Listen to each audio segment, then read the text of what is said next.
Welcome to Knee Health Challenge. We're on week 4, day 29. This is the last assessment for the month and for the challenge. So we're going to see how well you did with some of your results. You may notice some improvements in some areas. You may notice some areas not improving at all or how much you'd like. And that's okay. It takes weeks and months to change tissue, and this is just the start of it. Now, the challenge of this was for consistency. And more importantly, so you can look at different ways in terms of how you can rehab your knees, looking bottom up, top down, from deep to more superficial. So everything we did in this whole month's challenge was for a specific purpose and a specific order, but we'll get that tomorrow. So as we go through, we're going to go through the assessments. Now, from knee extension, now this won't change for a lot of people unless you guys have had ACL, knee surgeries, full replacement, what have you with that. So the knee extension is not going to change too much, but for some individuals that are working specifically on straightening their legs, this will be very, very important to monitor on that. You can see for me, maintain both sides. Lovely. Go forward from here. And then go into knee flexion. So for me, it got a little bit closer to the glutes, which is, for me, really, really good in terms of progression. I know I didn't have an injury when I first started on the right leg. It was my left ankle.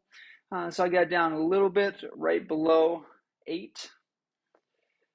And then the left knee extension, starting from 8.5 inches to 8. You want to be as least amount as possible so you can close the gap.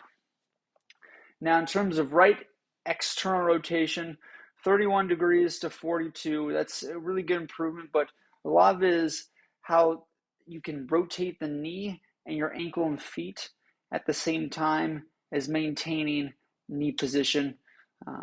So for both sides, really, really good internal, external rotation, and even same thing with the left side as well too.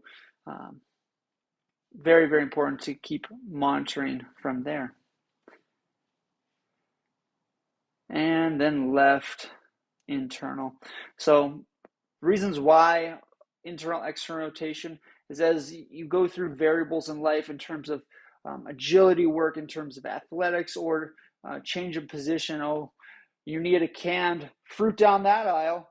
We better back up and go back in or something like that. There's so many different life obstacles that your body goes through. So you want to definitely have the ability to change direction as you need be.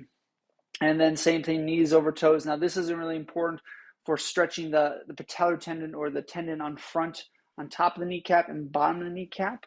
And this can be definitely hindered for most people. It also lack dorsiflexion or bring your toes up to your body. So as you can see from the results that were playing in the background, good for me overall, but more importantly for you is the main challenge. I had to hold myself accountable through this whole situation and scenario. So, I mean, that is the challenge for today. Let's reassess where you were when you first measured and where you are now, and keeping track on a weekly basis is really important. This also goes back to your goals. What would you like moving forward?